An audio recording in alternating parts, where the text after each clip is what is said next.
can! It's over! He's done it again! Unbelievable! Oh, straight into the roof of the net. Nice one. Straight down the middle. So a good performance from both teams. Hi, you're watching Firstpost. I'm Rupha Ramani. Let's get started.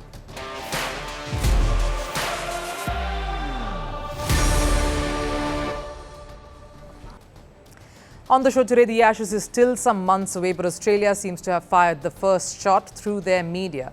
Captain Ben Stokes bearing the brunt of this attack. His handshake row was the ammunition. Looks like all that transpired during the drawn series against India will continue to haunt him and England. After a good run at the FIFA Club World Cup, Hilal has refused to take part in the Saudi Super Cup, saying they are exhausted. Now, while that's valid, what's happened is that they've been suspended. But is this all enough? If Saudi wishes to rise as a sporting superpower, does money matter more than substance?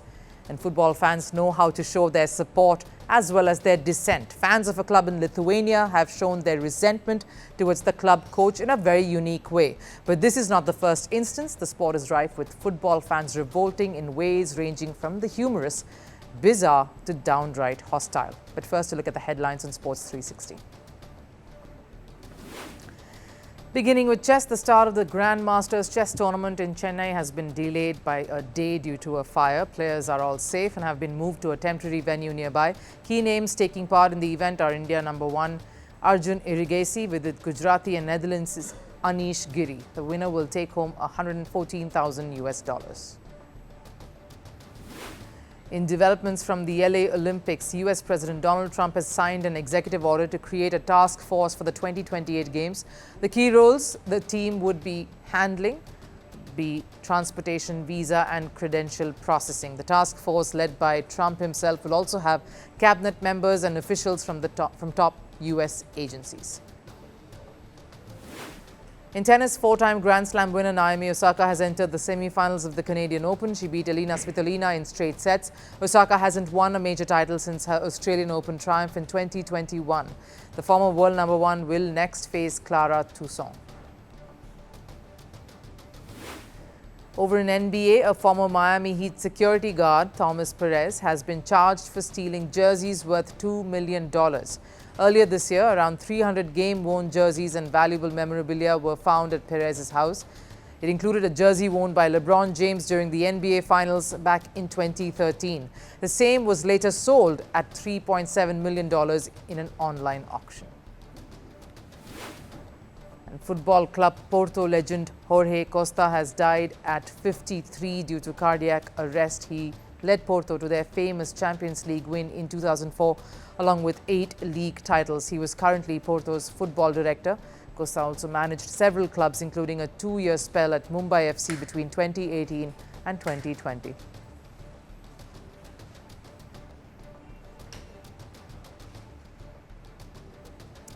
Now, losing is a tough pill to swallow. It's even more bitter when the contest has been acrimonious and intense, like when the England men's cricket team faced India recently. Now, while they can find some solace in the fact that it was not an outright defeat, the moral victory after 2-all result was India's, and they leapfrogged England in the WTC standings. So yes, England has come out of this tour feeling beaten, knocked out and down in the dumps. But you know what's worse than that? Australia rubbing salt in England's wounds. They have already launched into England, sparking off mind games and a warfare that is only bound to get more acrid as we approach D-Day. Now, it is the biggest rivalry, to say that's what the two countries say themselves. In fact, in the words of a cricket expert, this series, England's series against India, was meant to be a mere warm-up for the hosts. A warm-up win, in fact, to prep them for Australia and send out a warning that England was ready and they looked threatening. They were supposed to come out of this on top, and convincingly so. None of that really happened, making even their most ardent mouthpiece, Michael Vaughan, backtrack, stating this. With Ben Stokes in the side, they can beat anybody. Without him, they can lose to anybody. If he pulls this off and gets his hands on the urn in Sydney in January, it really would be his greatest miracle. It would be a miracle if they ended up beating Australia. The truth is, all that baseball-inspired bravado translating to the hostile exchanges between India and England came to naught.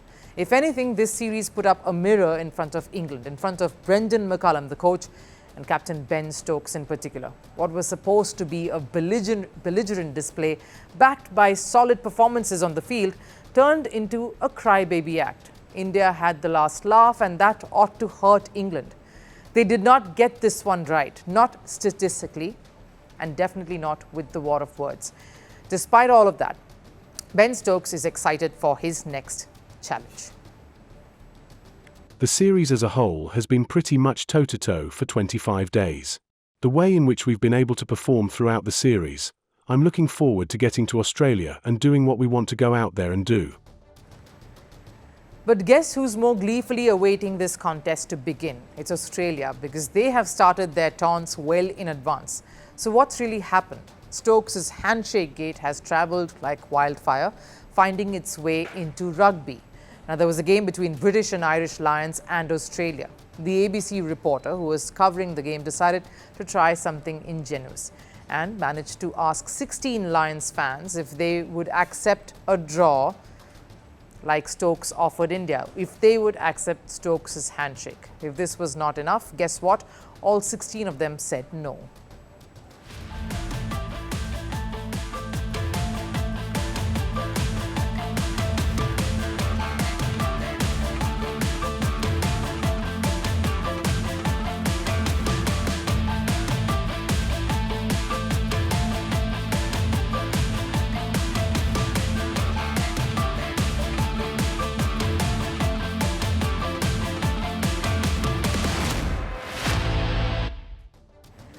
Trust Australia to play the rogue here, taking the Stokes handshake and turning it into a bit of a showpiece act. And not even in the same sport, but got to give it to Australia to know how to strike, because Ben Stokes has a bit of a rugby connect too. And we all know he hails from New Zealand, but here's the fun fact. His late father Gerard has represented New Zealand in the Rugby League, even served as coach. Now, Australia was keenly watching this contest between India and England for obvious reasons, but they are also primed. And when I say they, I mean the whole machinery. The players, the entire squad, management, the fans, and of course the media. To rally around each other and make sure they make it all very, very uncomfortable for the opposition even before they step onto the field. And that's what Australia has done here. So while England is still reeling from the series against India and licking its wounds, Australia is already waiting to attack. Saudi Arabia's sporting rise has always come with one label: money. Spend big, build grand, and bring the stars. But the one question that never went away: does it have substance? Now, even that perception is changing, because Saudi Arabia isn't just spending, they are building. And part of creating a true sporting ecosystem is holding all those invested in it accountable. But the question is, what is Saudi doing, and is what they are doing enough? Let's talk about the sport Saudi Arabia is falling head over heels for. It's football. The nation is charging ahead, a growing stable league. Cristiano Ronaldo as the poster boy, FIFA 2034 World Cup hosting rights in the bag, but the cynics still asked, is this just about the money? That narrative started to change at the FIFA Club World Cup. Hilal stunned the world, beating Man City, RB Salzburg, and putting up a fight against Real Madrid to reach the quarterfinals. Now, it was a moment that showed Saudi football has skill, it has grit and quality. That there was more to this setup. But right after that came chaos. Instead of capitalizing on the momentum, Hilal pulled out of the Saudi Super Cup. Their reason? Fatigue from their Club World Cup campaign. And mind you, this isn't just any tournament. It's a prestigious 4-team event between winners and runners-up of league winners and Saudi Cup. Hilal has won it 5 times. They are the defending champions, the biggest draw. So this wasn't just a no-show, it was a rude awakening. And Saudi authorities, they weren't having any of it.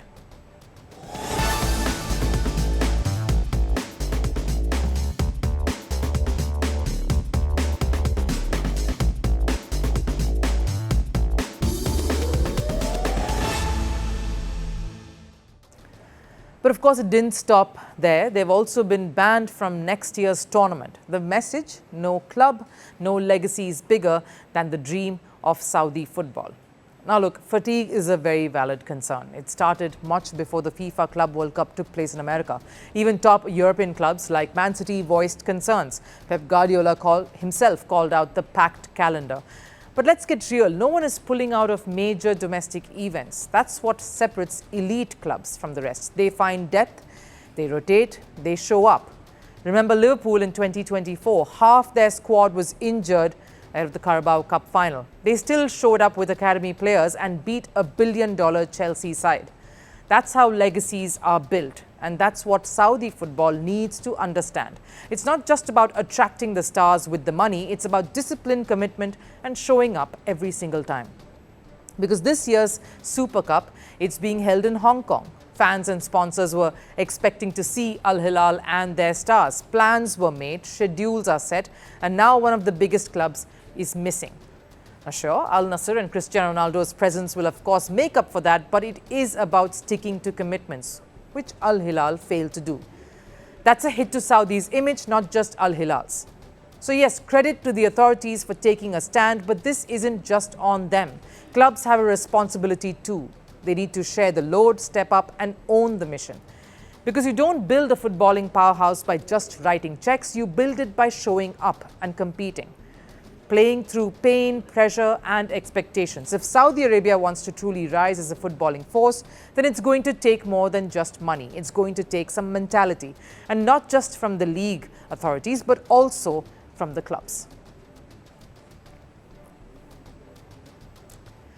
Football isn't just a sport, it's a heartbeat, and that heartbeat, it's powered by its fans. From thunderous chants to stadium-shaking celebrations, they bring the madness, they bring the vibe, and when it's not the cheers, even their protests are turning into viral moments. Latest episode, for that we need to cross over to Lithuania. The club we speak about was built back from the ashes by these very fans, and when they speak, the club needs to listen. Fans now, though, are done with their manager, and they've made that loud and clear. How? Our next report brings you that, and how it adds on to the most bizarre, outrageous and unforgettable protests football has ever seen. Suitcases, chickens, pigeons and even tennis balls. Lithuanian giants FK Zalgiris are struggling. Once champions, now stuck at 7th in the league. And fans, they've had enough. Their breaking point? A derby match against Kauno Zalgiris. And boom, suitcase-gate unfolds. They want manager Vladimir Chaburin out. So they turn the field into a departure lounge. Quite literally, lobbing suitcases onto the pitch. Multiple options for Vladimir to choose from.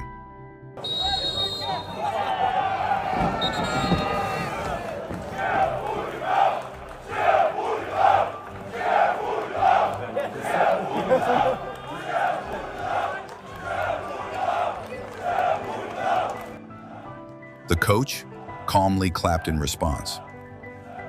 The players left cleaning up the mess. But this isn't Manchester United, where owners do whatever they please. This club has history, trophies, and a spot in the 2019-20 UEFA Europa League. And it owes a lot of that to the fans. In 2008, the club almost folded. It was the fans who saved it, rebuilding it brick by brick. So when they protest, it means something. Now, suitcase tossing isn't the only headline-worthy protest. Let's take a quick world tour of football's most bizarre fan moments. Malaga CF fans got tired of waiting for signings. So what did they do? Greeted tourists at the airport as if they were new players. Shirts, scarves, chants, the full VIP treatment.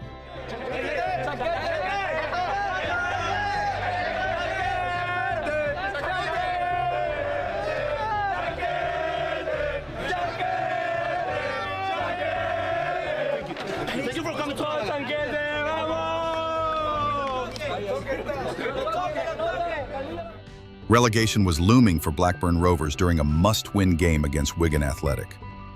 frustrated fans released a live chicken on the pitch, draped in club colors, a dig at the club's owners, Venkis, who happened to own a poultry business in India. A match between FC Luzern and FC Basel was rescheduled to make room for a Federer versus Djokovic tennis match. Football fans weren't amused. They bombarded the pitch with thousands of tennis balls. Match delayed. Message delivered. But not all protests are lighthearted. Some get ugly. Ask Luis Figo. In 2000, he moved from Barcelona to Real Madrid. The betrayal? Legendary. So in 2002, during a return to the Camp Nou, fans threw a pig's head at him while he was taking a corner. Yes, a real pig's head. To this day, one of the most hostile football protests in history. Here's the thing, football is run by fans. They cheer you to glory, but cross a line, they'll call you out, drag you down, or even toss you a suitcase. Sometimes they laugh, sometimes they rage, but they always care.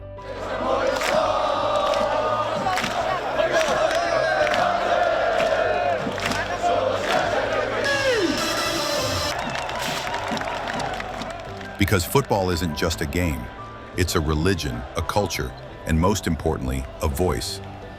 And when fans speak, you better listen. Because in the end, football equals fans.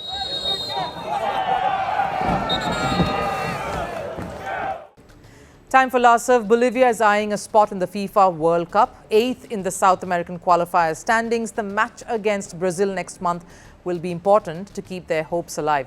And Bolivians plan to be there to pack the stadiums. They camped in freezing conditions to secure tickets for the game. Take a look.